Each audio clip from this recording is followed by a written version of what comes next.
3 squad cars, a code enforcement officer, and a very confused pizza delivery guy were all parked in front of my house because my garage door was open on a Tuesday.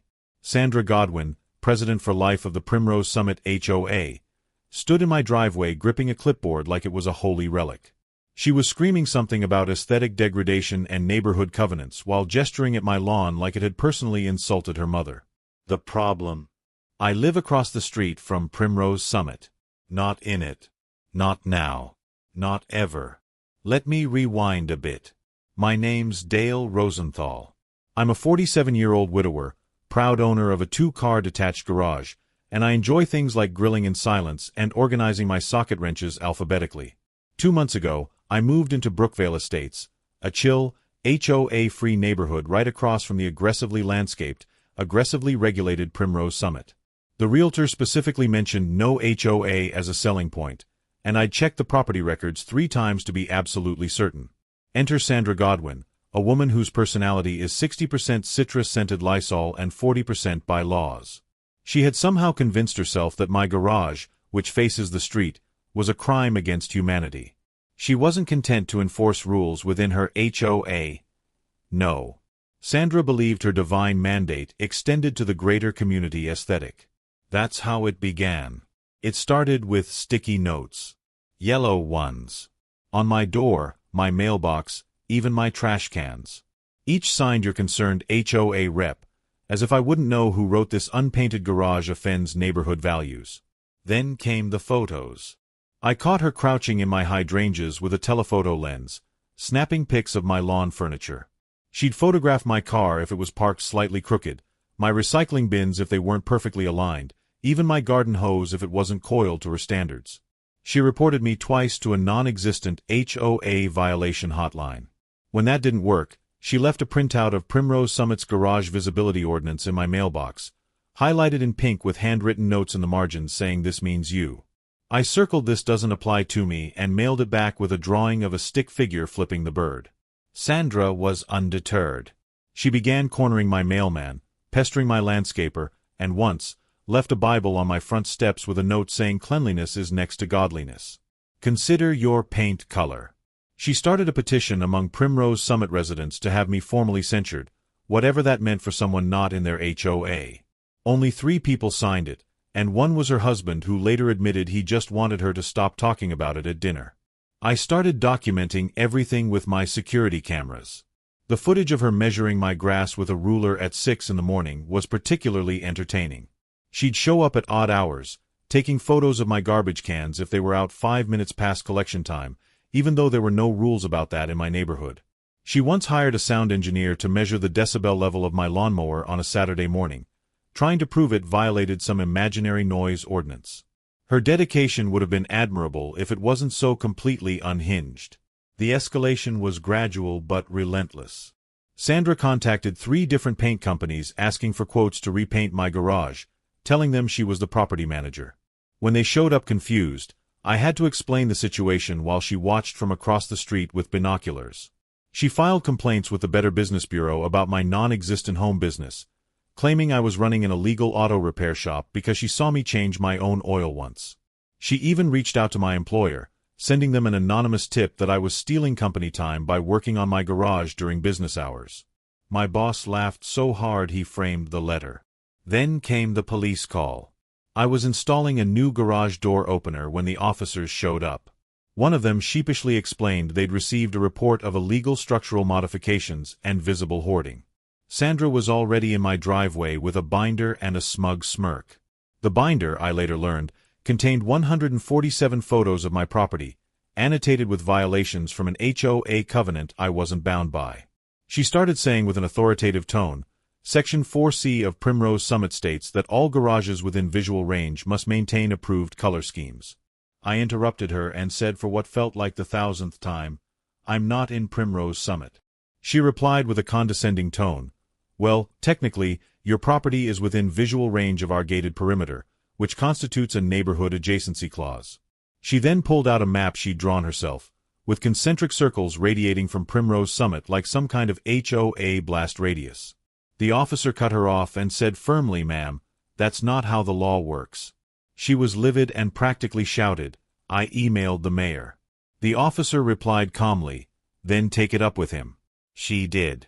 She carbon copied the mayor, the county commissioner, and someone named Chad from planning.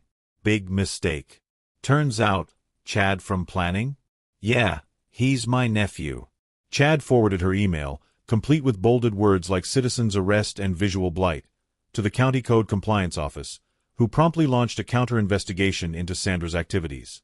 The email was 17 pages long, single-spaced, with footnotes referencing cases like Smith versus Unsightly Shed from 1992, which didn't actually exist. Turns out, she'd filed over 300 nuisance complaints in the last year. Half weren't even within her jurisdiction. Worse, she'd been using Primrose Summit's HOA funds to pay for her Karen patrol flyers and compliance camera drone. She flew it over my yard twice. I have the footage, including the part where it crashed into my bird feeder. The investigation revealed she'd spent nearly $15,000 of HOA money on her personal vendetta against properties outside the HOA boundaries. She'd hired a private investigator to follow delivery trucks to see if non-HOA residents were getting too many packages, which she considered evidence of running illegal businesses. The investigator, who testified later, said it was the weirdest job he'd ever taken and he'd once been hired to follow a man who thought his cat was cheating on him. She'd also been sending cease and desist letters on fake legal letterhead to homeowners 3 blocks away. The letterhead featured a fake law firm called Godwin, Justice, and Associates, where she was all 3 partners. The county attorney was not amused. Further digging revealed Sandra had created an entire shadow organization called the HOA Expansion Initiative, complete with a website, newsletter, and monthly meetings at the local Applebee's. She'd been collecting dues from confused elderly residents who thought they were required to join, raising an additional $12,000 that went into her personal account. She'd used this money to buy surveillance equipment, including night vision goggles and a parabolic microphone she used to eavesdrop on backyard conversations. She'd also created fake vendor accounts and was billing the HOA for services never rendered, like community aesthetic consulting and neighborhood harmony services, both of which led back to her own bank accounts. Primrose Summit residents, previously under her heel, began whispering, then shouting, then voting. One resident discovered Sandra had been secretly recording HOA meetings and selling the footage to a reality TV producer as potential content for a show called Suburban Justice. Another found out she'd been using the HOA credit card for personal purchases, including a $3,000 course on how to expand your HOA empire. Word spread quickly about the misuse of funds and the legal liability she was creating for the entire HOA. Residents discovered she'd been fining people for violations that didn't exist in their actual covenant, pocketing late fees that she'd invented, and using HOA resources to harass people who weren't even members. She'd even tried to trademark the phrase aesthetic compliance officer and put it on business cards. The revolt was swift and brutal. At the next HOA meeting, attended by more people than had ever shown up for a barbecue, Sandra was formally removed from her position by unanimous vote. She tried to filibuster by reading the entire HOA charter, but someone cut the microphone. One resident handed her a gold-painted plastic gavel with "You Tried" written on it. She tried to claim legal standing, yelling about rogue garages and neighborhood values, but was escorted out by security she'd originally hired to keep non-members out. Meanwhile, I installed RGB lighting in my garage that pulses to music. Every night, it puts on a display that's visible from Primrose Summit. The lights spell out freedom in Morse code. Residents cheer. Kids dance.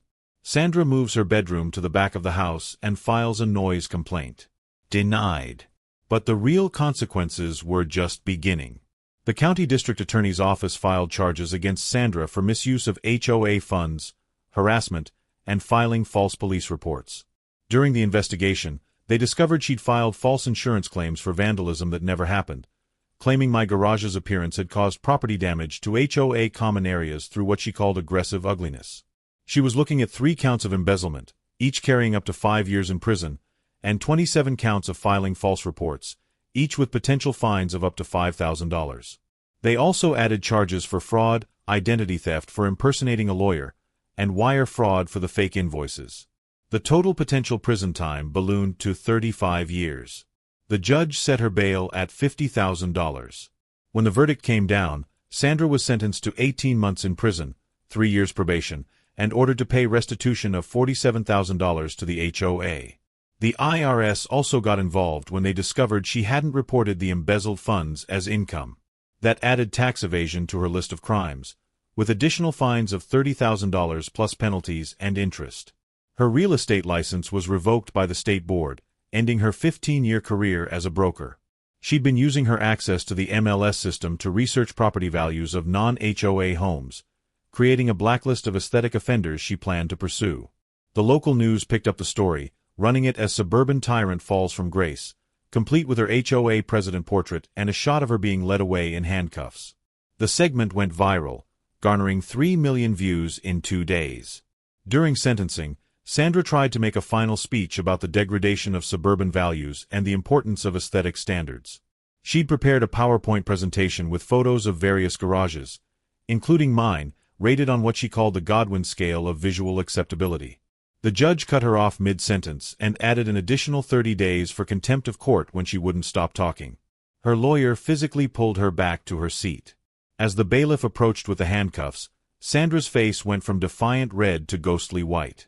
She stammered something about an appeal, then broke into tears, mascara running down her cheeks as she realized she'd thrown away her entire life over a garage she had no authority over. The courtroom was silent except for her sobbing as they led her away, still muttering about property values through her tears.